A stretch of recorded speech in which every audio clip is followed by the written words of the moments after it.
Peace, brother. We live and rolling. You hear me? Yeah, I hear you. Peace. All right. Yeah. Well, this is a different type of segment. This is not our usual segment when we get you on, man. We're not discussing, any politics, any past and or present situations related to who you are, your history.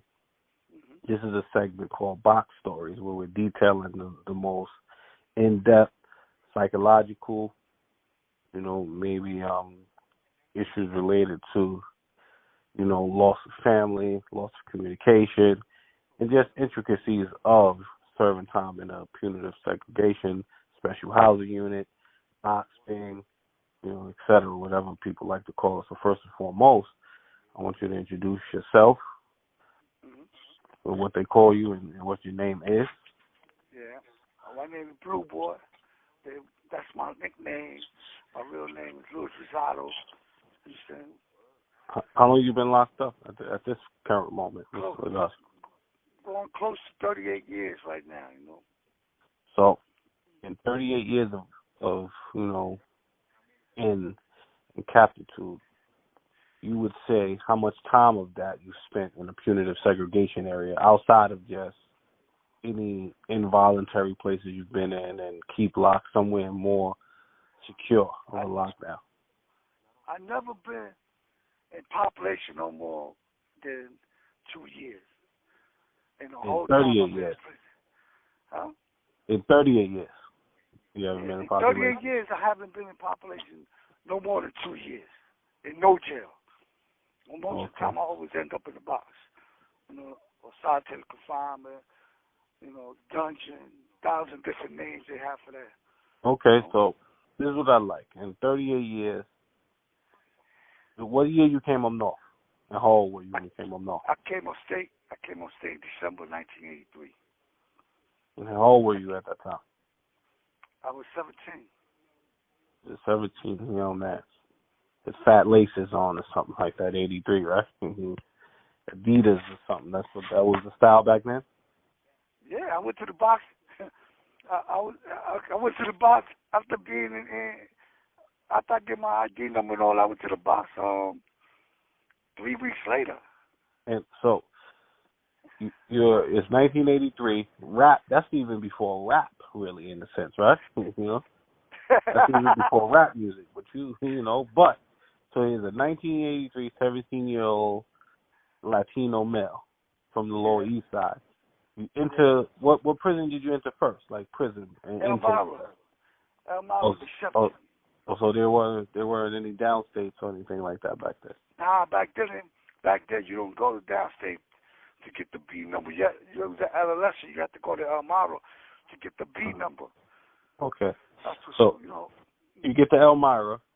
Yeah. And I'm taking it you still thinking you're on Rikers Island because there's a little less structure on Rikers Island. You're a little wild still, I take it, right? Yeah, wow. So what happened that led to you going to the box 3 weeks after entering state prison? I had a fight in mess hall with my co-defendant. Okay. He didn't do well, I take it, on the case. He didn't do the right thing. Huh? Did he do the right thing on the case? Is that why you got that's a fact. He didn't do the right thing? That's a fact. He didn't do the right thing. Right, he didn't do the right thing. He got to understand. Well, he made a statement. He didn't get to understand. He made a statement. And he was supposed to get understand, but I think he got beat up on Rikers Island.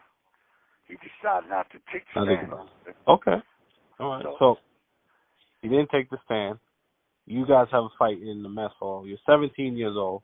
The Bing is much different. You were able to probably finagle a lot of your time out of the Bing back then. So that's Rikers Island. So the Bing is on Rikers Island. So now you're in the state prison, and they take a 17-year-old Latino male from the Lower East Side to what they call a state prison box. Tell me what it was like walking in a state prison box at 17. You were Blue Boy already, right? You was already Blue Boy. Yeah, I had my name since I was 11 years old. All right, so Blue Boy's walking in a box. You weren't the infamous Blue Boy yet, but you walking in a box. What happened? They put me in the box right next to B block. The back of the steak shop. Where's this at? This is Elmira, right? Okay. Yeah, see, you know, when you come to Elmira reception, they got B block and then they got A block. Those are the two blocks for reception. You move, when you first get there, they put you in B block. Then they move you to A block, which is a bigger block. And then the dudes that were just there 3 weeks ago, now they calling you a new Jack. You know what I'm saying? Because you coming through and they screaming on, "Dude Jack, dude Jack." And they try to spit on you and all this other crazy stupid shit. They were spitting. So how was you feeling when you first walked in? Like, what was your thoughts of walking in? When I first walked through the block, because I never experienced. I was in HTM. I moved before I came on stage. I went to HTM. So because we had a ride in Rikers Island, so they moved a lot of us to HTM. You know what I'm saying? Okay. So anyway, so I already basically knew what the bars look like, you know, what prison would look like. But when we first walked through that whole hallway going to the mess hall for the first time, I was like, damn. You know what I'm saying? It was throwing socks off the tier, from the bottom tier, throwing it up all the way to the top tier. That shit was crazy. They were throwing socks, you said?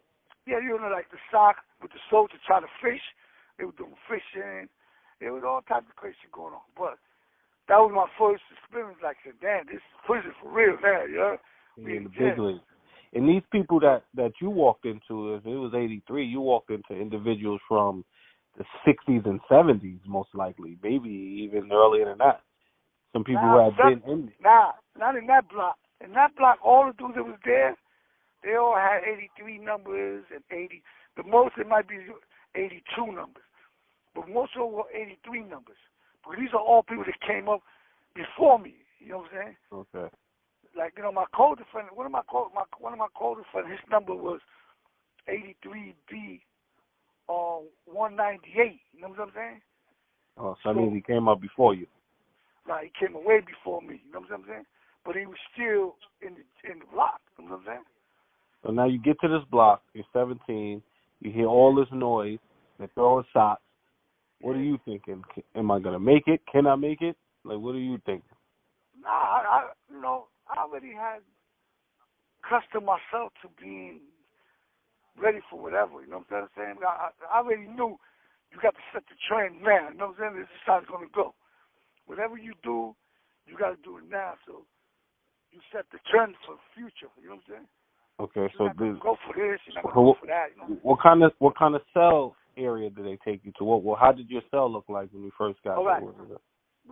We're talking about in the box, or you talking about? In the box. Okay, check it out. In the back of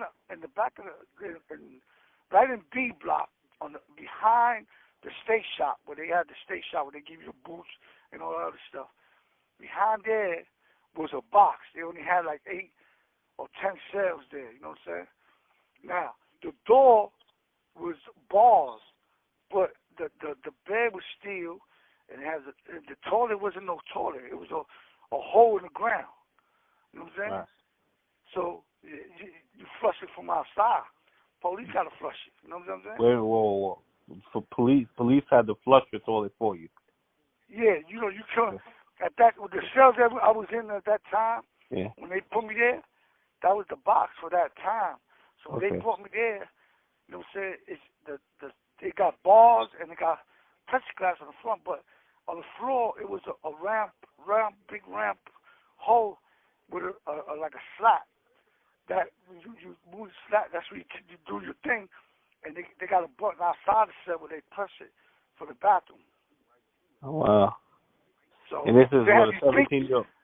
This is what a 17-year-old was placed in. Yeah, I was like, yo, I said, don't go. Then you have these big stupid cockroaches coming out the hole. You know what I'm saying? That shit looked nasty. And you had mad mouses. You had mouses running around. You know? And these are the conditions of Elmira. So did you go to a hearing? Yeah. Did anything happen? How long did you end up doing on this term, on this box term? Nah, I did altogether. I was down there for like 30 days or 32 days.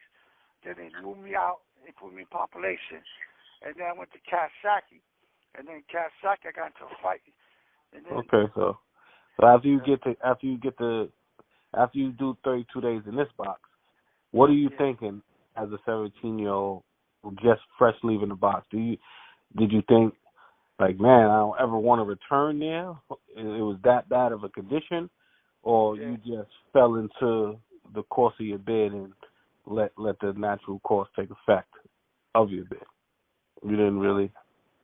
Like to me, see, being that I was already accustomed with being locked down because I was in Gosha and I was in Brooklyn and all that, and I was always in Wing 1 in Gosha, so that's like a lockdown company. You know what I'm saying? So it didn't matter. You know what I'm saying? Like I was already physically, I was already. And Goshen is juvenile detention. Is what we used to call Division for Youth back in the days. Correct? Goshen is juvenile. Goshen is a juvenile detention facility in New York. Right. Right. A secure juvenile, which would be a juvenile maximum security. So you're saying you were even going to their punitive segregation, which is punitive for a 14-year-old in a sense. It is. But in comparison, it doesn't match up to the Elmira box that you went to. It definitely don't equal out, but see, being like I said, it gave me already mentally. I was already ready for that type of stuff. You know what I'm saying? So it is true. A lot of dudes wasn't ready for that. You know, you got dudes that never been to that type of stuff. Yeah. They put them in that type of environment, and dudes will go crazy. Y'all can't take it. Y'all don't want me here. We're going to get to those stories. Yeah, definitely. You have 1 minute left. So we're going to do the part 2 if you call back, because I definitely have. Yeah, I'm calling right back. All right. So I'll call right back. All right.